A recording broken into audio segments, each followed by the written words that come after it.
Okay, today we'll begin a new topic, and that's carbohydrates and nucleic acids.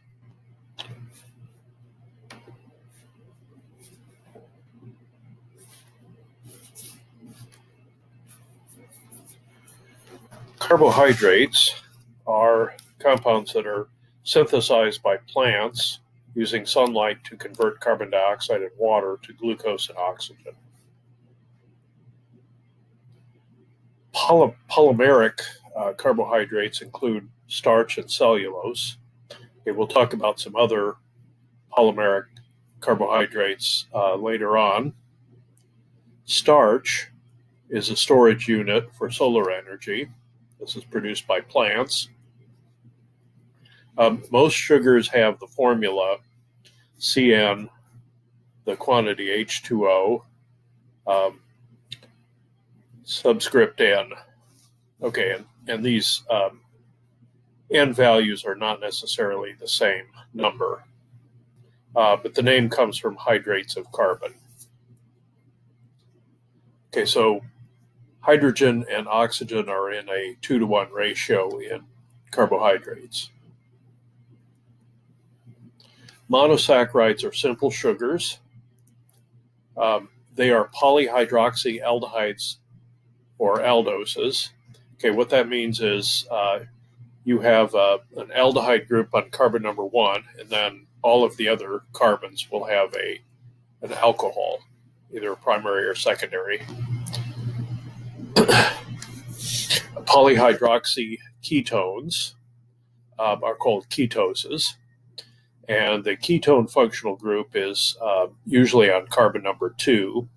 So carbon number 1 has a primary alcohol, and then the remaining carbons will have either primary or secondary alcohols.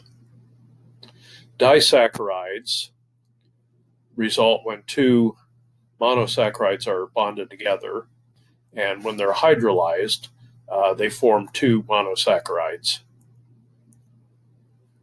Polysaccharides can hydrolyze into many monosaccharide units. Good examples are starch and cellulose, which may have more than 1,000 glucose units.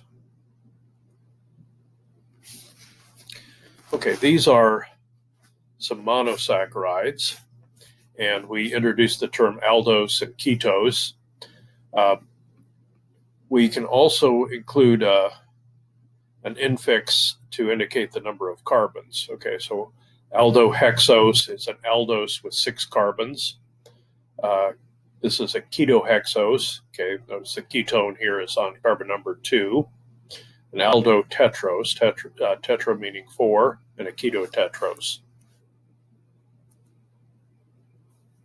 Okay, so there's 3 criteria for classifying monosaccharides. If it contains a ketone or aldehyde group, the number of carbons in the chain, and the configuration of the asymmetric carbon farthest from the carbonyl group. Okay, so with the first two, that would be carbon number 5. This is a chiral center, and for these last two, it would be carbon number 3. Okay, what is the configuration at that chiral center? Okay, the simplest aldose is one that's called glyceraldehyde. And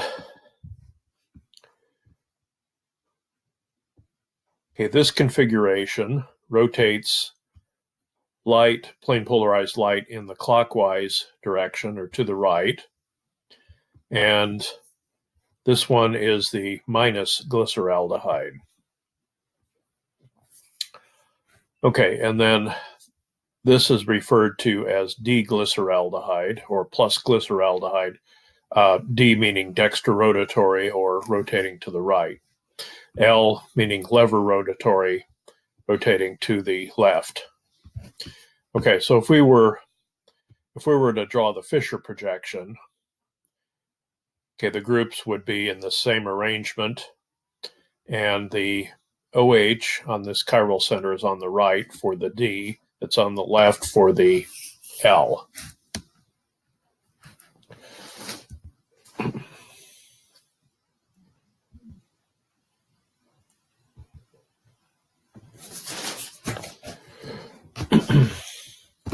Okay, so here we have D plus glucose. Okay, notice there's no simple relationship between D and L and plus and minus, except that if the D is plus, then the L is going to be minus. Okay,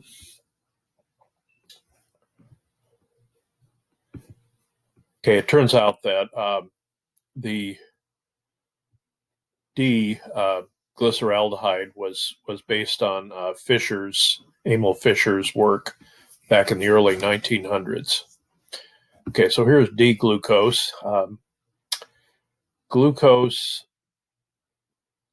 specifies the configuration of all of these OHs and Hs, and D-glucose means that the highest numbered chiral center, which is the one next to the end, would have OH on the right in the Fischer projection. Okay, L minus glucose would have everything inverted. Okay, not just this chiral center. Okay, so this is D minus arabinose. And again, it's this is a D sugar. Okay, here's erythros, and then we're back to glyceraldehyde. Okay, so in this Fischer-Rosenoff convention, D sugars can be degraded into the dextrorotatory plus form of glyceraldehyde. L sugars are degraded into the levorotatory or minus form of glyceraldehyde.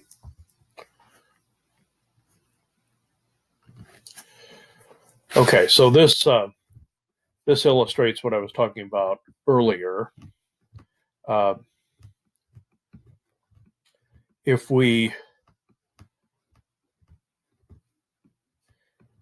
change the configurations at all of the chiral centers, okay, we keep the name, but we change from D to L. Okay, so here is threose, ribulose, xylose, D and L.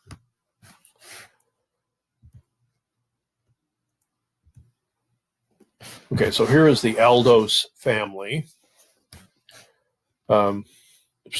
Specifically, these are all D sugars. Okay, so the simplest monosaccharide is glyceraldehyde.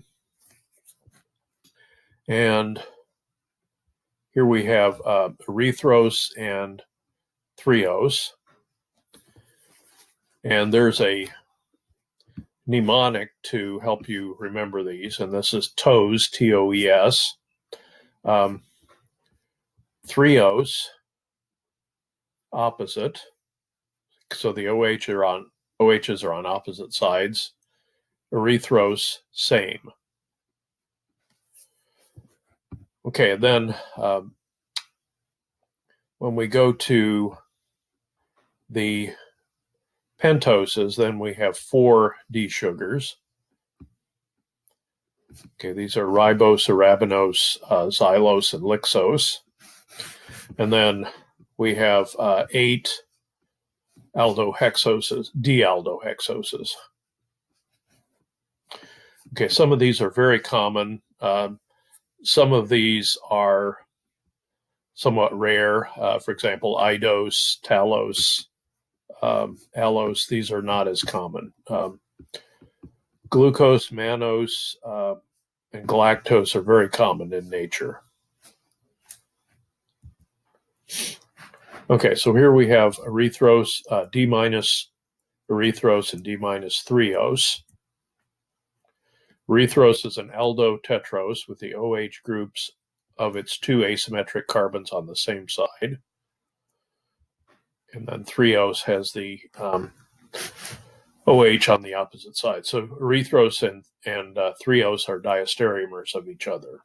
Okay, so TOES, threose opposite, erythros same.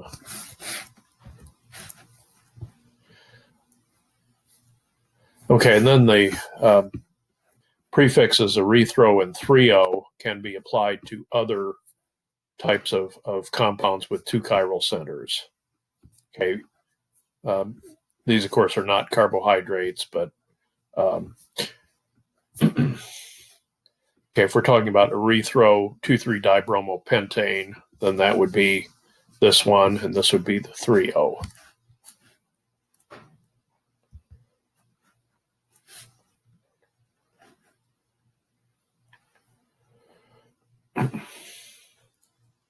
Okay, for symmetric molecules, okay, this is a review. This is the meso. This is the racemic mixture would be the plus minus or DL.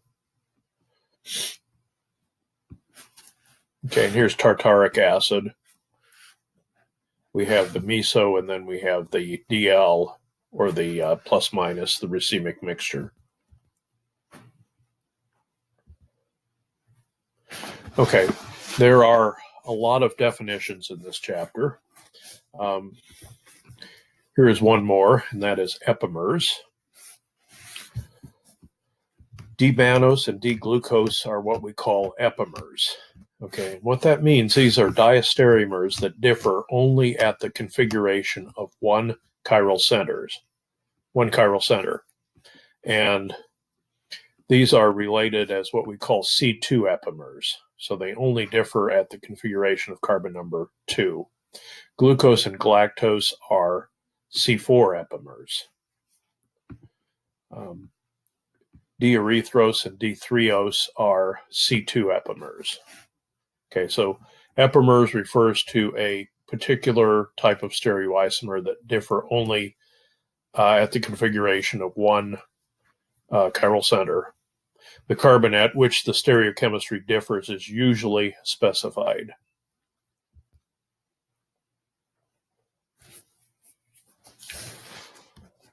All right, here is the Fischer projection of glucose. In solution, glucose will undergo cyclization. Okay, and the way that this happens is that the alcohol group, the oxygen on carbon number 5, will reach around and it will attack the aldehyde. And when that happens, we form a cyclic hemiacetal. Okay, hemiacetal has an alcohol and an ether on the same carbon. Okay, most hemiacetals are not stable. This actually is the preferred form.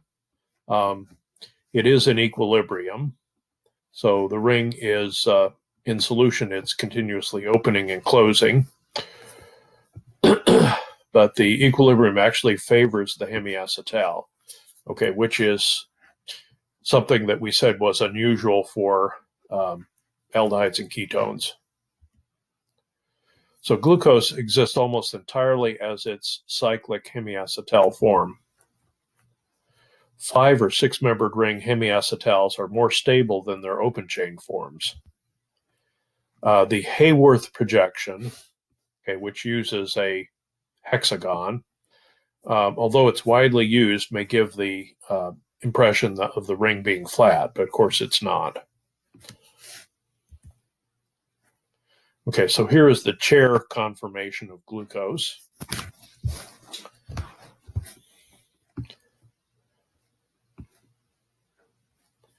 Okay, notice that there are two hemiacetal configurations at carbon number 1. Okay, this configuration has all of the substituents in the equatorial configuration.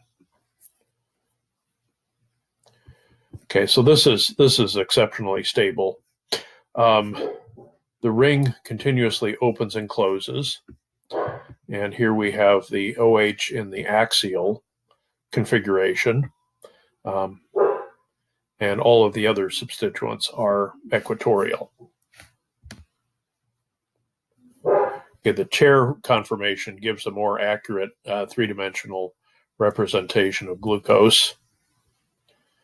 As we said, glucose exists almost entirely in its cyclic hemiacetal form. Okay, fructose, or fruit sugar, forms a 5-membered hemiacetal ring. Okay, here carbon number 5, the alcohol on carbon number 5 comes around and attacks the ketone carbonyl and forms this cyclic structure.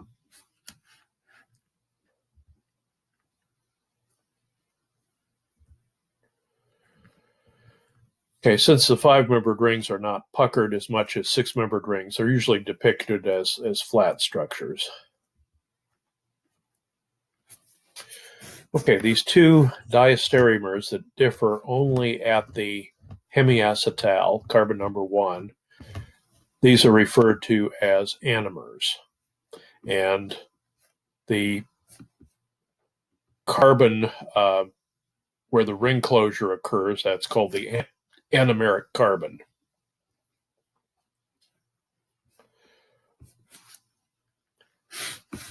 These two anomers of D-glucose are referred to as alpha, where the oxygen is down or axial, and beta, where the oxygen is up or equatorial. Okay, the pyranose or pyranose, that's based on a 6-membered heterocycle. It's a 6-membered ring where one of the members is oxygen. Okay, that's called tetrahydropyran, so that's where this pyranose comes from. So alpha D-glucopyranose, pyranose is a cyclic structure, and beta. Okay, so these two forms in solution are in equilibrium with each other. So the ring is continuously opening and closing.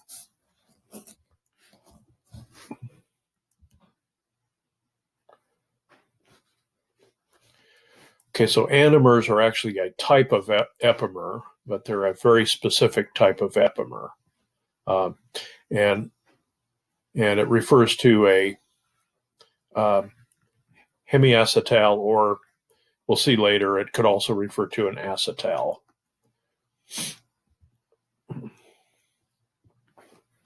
Okay, so fructose also has 2 anomers, depending on from which direction the ring closes, whether the oxygen attacks the ketone from this direction or from the other direction.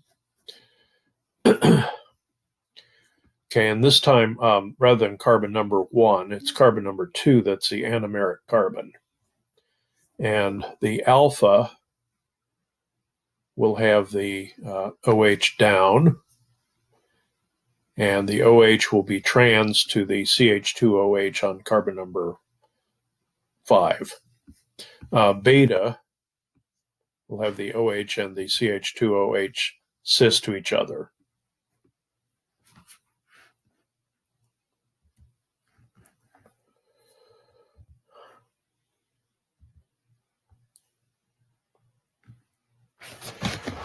Okay, this process of equilibration is called mutorotation. Okay, because, for example, we can crystallize the pure alpha anomer, and we can crystallize the pure beta anomer. And notice these have different melting points and different optical rotations. Okay, if you dissolve either the pure alpha or the pure beta, the ring is going to continuously open and close until equilibrium is reached. And when this happens, because we'll have a different composition of alpha beta, going from 100% alpha, for example, to equilibrium, which is about 2/3 beta and 1/3 alpha, we'll see a change in optical rotation, which will remain constant once equilibrium is reached.